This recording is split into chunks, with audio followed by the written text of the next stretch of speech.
Assalamualaikum warahmatullahi wabarakatuh. Perkenalkan, nama saya Muhammad Arif.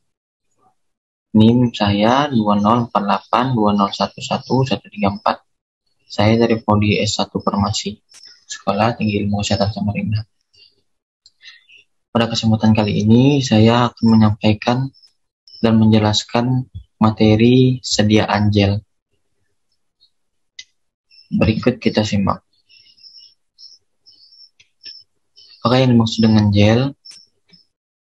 Farmakope Indonesia edisi 4, gel kadang-kadang disebut jeli, merupakan sistem semi padat terdiri dari suspensi yang dibuat dari partikel anorganik yang kecil atau molekul organik yang besar, terpenetrasi oleh suatu cairan. Formularium nasional. Gel adalah sediaan bermassa lembek, berupa suspensi yang dibuat dari jarak kecil di senyawa anorganik atau makromolekul senyawa organik, masing-masing terbungkus dan saling terserap oleh cairan. Pansel. Gel didefinisikan sebagai suatu sistem setengah padat yang terdiri dari suatu dispers yang tersusun baik dari partikel anorganik yang terkecil atau molekul organik yang besar dan saling diresapi cairan. Kemudian, penggunaan sediaan gel. Pertama, untuk kosmetik, gel digunakan pada sampo, parfum, pasta gigi, dan kulit dan sediaan perawatan rambut. Kedua, gel dapat digunakan untuk obat yang diberikan secara topikal atau steril, atau dimasukkan ke dalam lubang tubuh atau mata gel steril. Ketiga, gelling agent biasanya digunakan sebagai bahan pengikat pada granulasi tablet, bahan pelindung koloid dan suspensi. Bahan pengantar ada sediaan cairan oral dan basis suppositoria. Kemudian, jenis dari sediaan gel berdasarkan sifat fase koloid, yaitu gel anorganik, contoh bentonit magma. Gel anorganik, pembentuk gel berupa polimer. Selanjutnya, berdasarkan bentuk struktur gel, yaitu kumparan acak, helix, batang, bangunan kartu. Selanjutnya, berdasarkan jenis fase terdispersi. Gel fase tunggal, gel sistem dua pasang. Selanjutnya, berdasarkan sifat pelarut. Hidrogel atau pelarut air, serogel. Kemudian, menurut Farmakope Indonesia edisi 4, penggolongan gel dibagi seperti berikut. Yang pertama, gel di sistem dua fase. Dalam sistem dua fase, jika ukuran partikel dari fase terdispersi relatif besar, massa gel kadang-kadang dinyatakan sebagai magma, misalnya magma bentonit. Baik gel maupun magma dapat berupa tisotropik, membentuk semi padat jika dibiarkan menjadi cair pada pengocokan. Sediaan harus dikocok dahulu sebelum digunakan untuk menjamin homogenitas.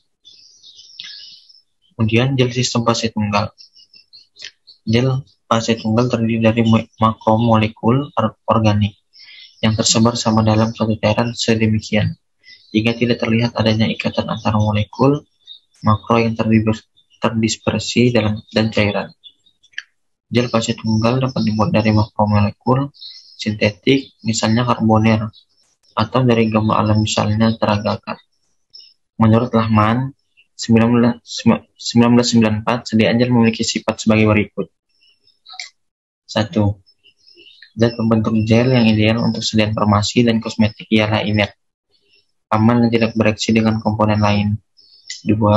Pemilihan bahan pembentuk gel harus dapat memberikan bentuk padatan yang baik selama penyimpanan, tapi dapat rusak segera ketika sediaan pemerasan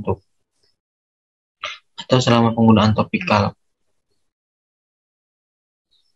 Ketiga, karakteristik gel harus disesuaikan dengan tujuan penggunaan sediaan yang diharapkan. 4.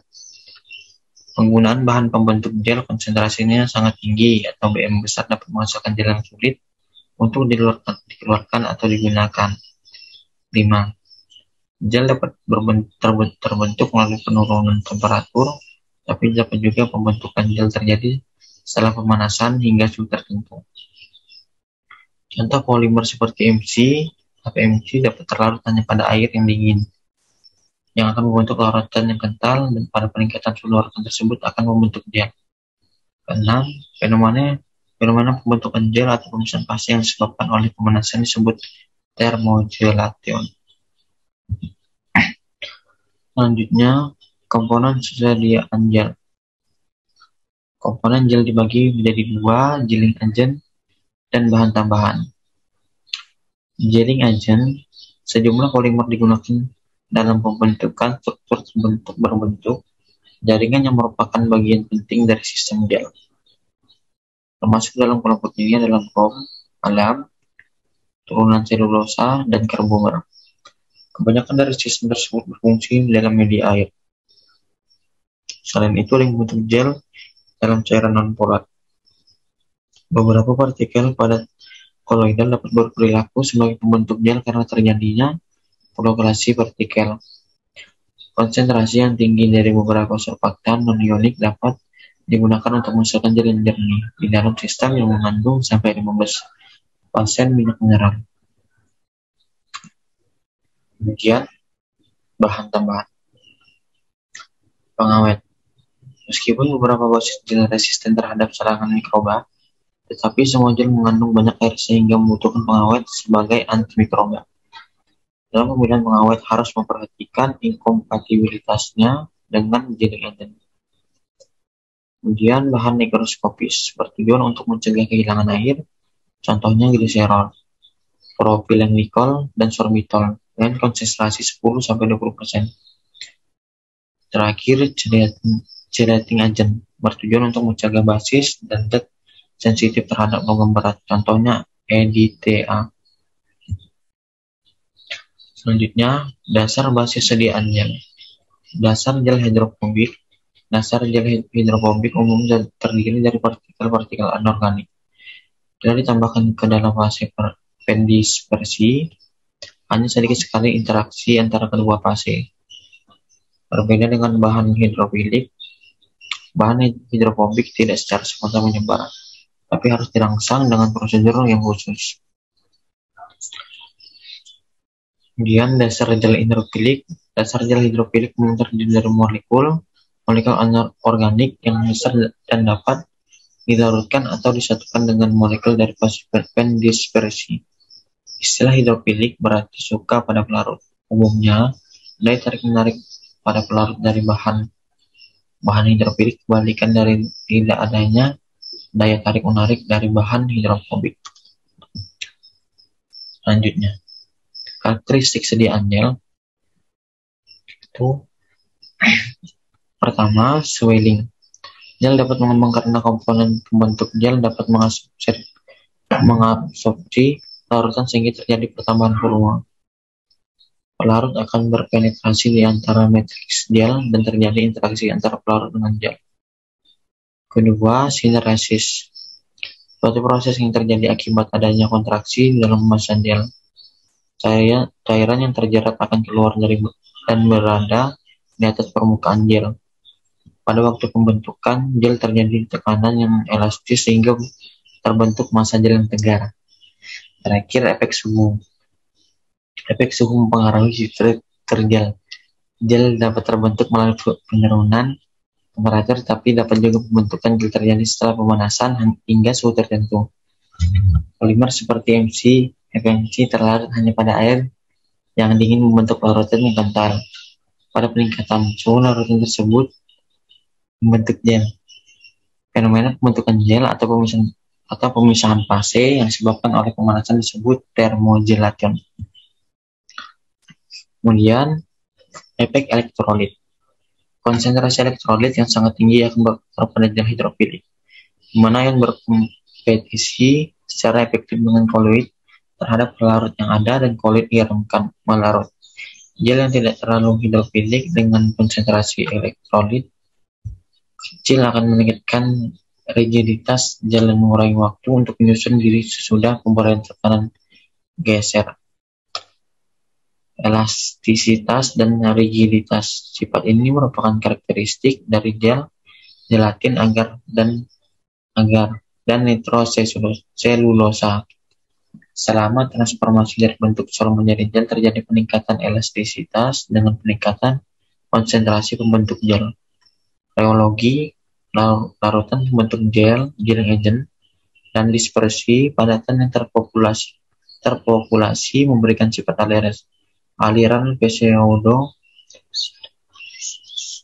pseudoplastis yang khas dan menunjukkan jalan aliran non-Newton yang dikarakterisasi oleh penurunan viskositas dan peningkatan laju aliran. Selanjutnya, cara pembuatan gel. Menurut Cristantio pada tahun 2020, pada prinsipnya metode pembuatan sediaan semi-solid dibagi menjadi 5, yaitu metode pelelehan, fusion. Di sini zat pembawa dan zat berkhasiat dilelehkan bersama dan diaduk sampai bentuk fasa yang homogen.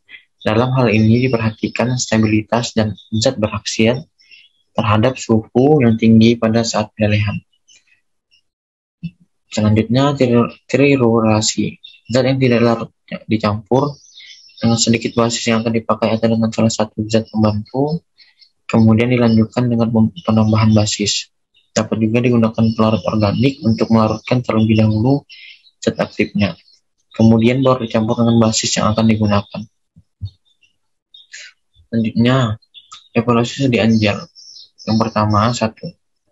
Organoleptis. Evaluasi organoleptis menggunakan panca indera, mulai dari bau, warna, tekstur sediaan, konsistensi pelaksanaan menggunakan subjek responden dengan kriteria tertentu. Dengan menetapkan kriterianya, pengujiannya macam dan hitung. Menghitung prosentasi masing-masing kriteria yang diperoleh, pengambilan keputusan dengan analisis statistik. Kedua, homogenitas. Homogenitas sediaan gel ditunjukkan dengan tercampurnya bahan-bahan yang digunakan dalam formula gel, baik bahan aktif maupun bahan tambahan secara merata.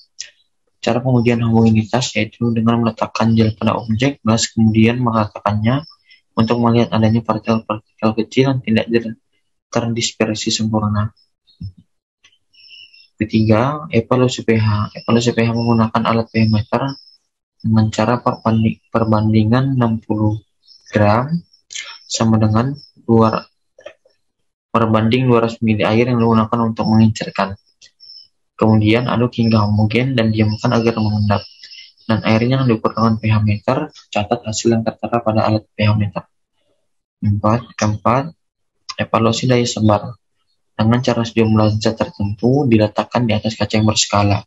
Kemudian bagian atasnya diberi kaca yang sama dan ditingkatkan bebannya dan diberi rentang waktu 1-2 menit. Kemudian diameter penyebaran diukur pada setiap penambahan beban saat sediaan berhenti menyebar dengan waktu tertentu secara teratur. Selanjutnya, penyimpanan gel. Untuk gel lubrikan harus dikemas dalam tub dan harus disterilkan. Gel untuk penggunaan mata dikemas dalam tub steril. Gel untuk penggunaan pada kulit dapat dikemas dalam tub atau pot salep. Wadah harus diisi cukup penuh dan kedap udara untuk mencegah penguapan. Contoh formulasi. Formulasi gel hand sanitizer dengan bahan aktif triklosan 0,5% dan 1%. Pembuatan sediaan gel disiapkan mortir dan stemper. Ditimbang karbomeras 940 sebanyak 0,5 gram. Setelah karbon 940 ditimbang, dicampurkan di atas aquades sebanyak 20 ml.